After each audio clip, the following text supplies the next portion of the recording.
Ngayon ang mga pahayag ni ex-Supreme Court Justice Antonio Carpio tungkol sa mga sagot ni Pangulong Duterte sa Quadcom hearing. Lumalabas na, or indirectly, bumibilib yung itong si Carpio sa galing ng mga sagot ni PRRD. Pinaglalaroan lang niya sila, mga kongresista. So, maganda yung mga paliwanag niya. Nakikita niya yung mga galaw ni Duterte na nakakabilib talaga itong ating Tatay Digong. Okay, pakinggan natin ang interview ng Billionario.com. Reaction when you heard the former president say that, sir? Well, it's good that he said let the ICC come here. But I think what he will do is he will go to the Supreme Court to stop it. He will get a TRO because it's always been like that. At the last minute, he will put up a barrier, an obstruction. Like, for example, when he challenged Senator Trillanes, I will sign the waiver, but I will slap you first. And finally, Trillanes said, yes, okay, sign the waiver, you can slap me. And he refused to do it. So that's part of his strategy. So you don't think he was sincere? Okay. So, strategy ni Digong lang yan. Sabi niya, yung mga pinapaapura niya kasi, sige na, come on. Pasok kayo. Oh, bakit? Ganon katapang si PRRD. Nang papasukin ng ako hindi ko nakita yung ganyang pwedeng gawin ni PRRD na magpunta siya sa Supreme Court. Okay, granting na nandito na ang Supreme Court at mag-file ng petisyon si PRRD sa Supreme Court. Tingin ko, pagbibigyan siya ng Supreme Court dahil walang jurisdiction ng ICC. Sampal, malaking sampal sa Supreme Court yung pagpasok ng ICC. Kaya grabe, no? Din ako sa galing nitong si Supreme Court Justice nga. Hindi ko nakita ito na panalo si PRRD sa Supreme Court pag pasok ng ICC, siguradong i-stop yan ng Supreme Court. Grabe. Yun naman sign ng waiver. Okay. Sampalin. Kumayag, sampal. Kailan, hindi pa rin siya nagpirma. Yun, mga ganong style Duterte lang. Well, I don't think he was sincere. Because his lawyers will tell him don't do it. And I think he's playing around up to now. He's been playing around.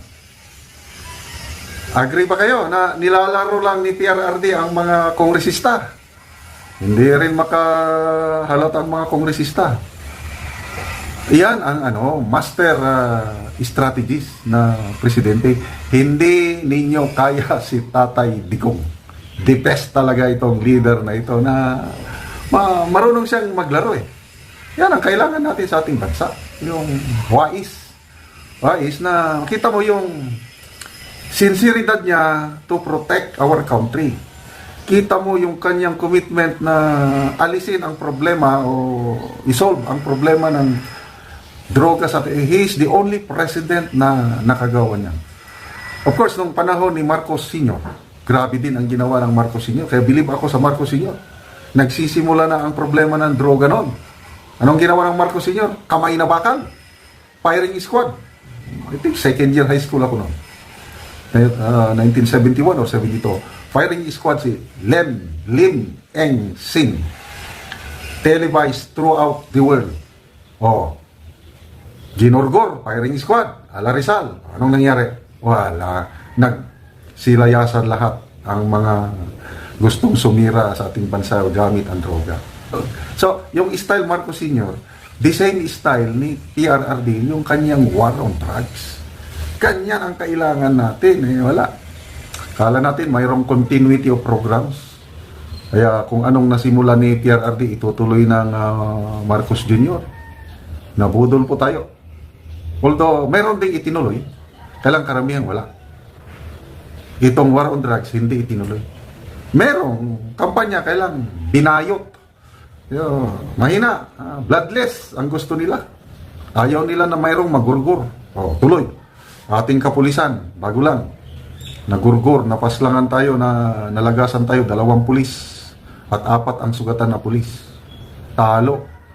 Dahil, bloodless eh. Ganon, so sayang, walang continuity. Ganon po, wais po si Tatay Digong, hindi nyo siya kaya, mga kongresista. Tuloy natin ha. With the House, he said, I will sign the waiver. But he said, oh, but you have to sign also waivers. So it doesn't mean anything. Was that kind of statements made by the former president that surprised you? Or was Well, that... that is that's par for the course for him. He will say, okay, I will sign, but at the last minute he will say, you must also sign, which will prevent him from signing because the others will not sign. So the aim really is what, sir? To say it but not do it? Well, yeah, that's it. In other words, I'm willing to sign, but because you don't want to sign, I will not sign. All right, but let's go to what he said. That Tungkol sa waiver. Nag-sign na siya noon. According to Attorney Panelo, siya pa ang spokesman noon. Pumirma na siya ng waiver. At ang bangko, BPI, naglabas na ng nilalaman katong bank account in question. 16,000 lang ang laman ng bangko. Contrary sa sinasabi ni listahan ni Trillanes na 281 million daw. 16,000 lang. Mayroon ng certification ng bangko as early as 2016. Tatanong, saan galing yung listahan ni Trillanes? Tinanong siya sa Quadcom. Sabi niya, may nagbigay lang daw sa kanya. Anong klaseng? Parang hindi senador, parang hindi PME graduate. Ibinigay sa kanya, tinanggap niya, tapos i-present niya, akusahan niya ang presidente. Anong klaseng pag-iisip naman niya? So, wala yan, yung waiver na yan. Style lang din ni Trillanes, hindi niya kayang paikutin si Tatay Digong. challenging the ICC, come here tomorrow, start investigating, and if I am found guilty, I can actually rot in jail. My question is, does that mean that the former president already submitted himself to the jurisdiction of the ICC? No, sir? not yet. Not yet. Not yet. Because, the ICC will Yung sinabi niya na, sige na, come here, investigate me. Hindi pa nag-surrender si Tatay Digong sa jurisdiction ng ICC. Salita lang yun. So, magaling talaga itong si ex-Supreme Court Justice Carpio. Tama yung sagot niya, wala pa. will acquire jurisdiction over him if they can arrest him. Because under the rules of the ICC, the trial will not proceed unless they have custody of the accused. So even if the warrant of arrest is issued, if he's not arrested and brought to the custody of ICC, there will be no trial. I see. So it's a little bit more complicated than actually just saying, come to the Yes. Philippines and investigate me tomorrow. Yeah, if they investigate him tomorrow, they still have to issue the warrant of arrest, and he doesn't have to honor that. I see. So wala pa pong jurisdiction na pinag-uusapan dito? No, the ICC has not yet acquired jurisdiction over the person for purposes of proceeding with the trial. But for purposes of investigating whether a crime has been committed, they have jurisdiction. The jurisdiction begins once an arrest warrant is issued and they take custody of this particular Jurisdiction individual. to proceed with the trial. I see. Okay. So, Okay, speaking of yung pag-aresto na, no? Sinasabi ni Executive Secretary Lucas Bersamin na although ang official stand ng Philippine government is hindi makikipagtulungan sa ICC. Wala silang jurisdiction. Yan ang stand ng Philippine government.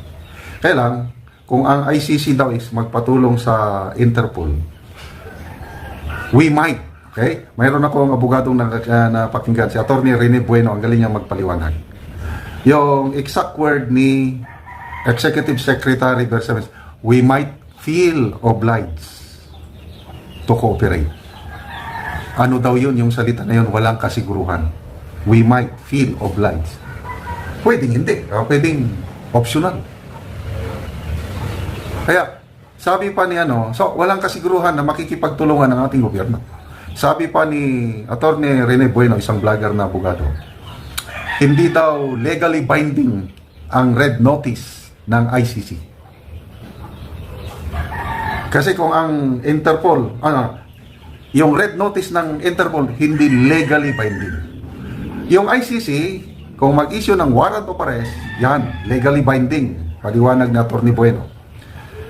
So, ang ICC, pwedeng magpatulong sa Interpol. Ang Interpol naman, mag-issue ng red notice sa Pilipinas sa pag-aresto kay PRRD. Hindi legally binding. Pwedeng i-chapera o iano ng Philippine government. Pag hindi nakipagtulungan ng Philippine government, wala silang magagawa. Kagaya doon sa Russia, matagal na, mga more than 2 years na yung warrant of arrest issued by ICC against President Putin. Hanggang hindi pa rin aresto. Bakit? Papasok ka muna sa Russia. Tara, sino ang ano?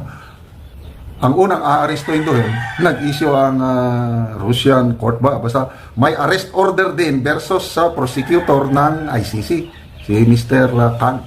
Ganun lang kasimple. So, matagal pang labanan ito.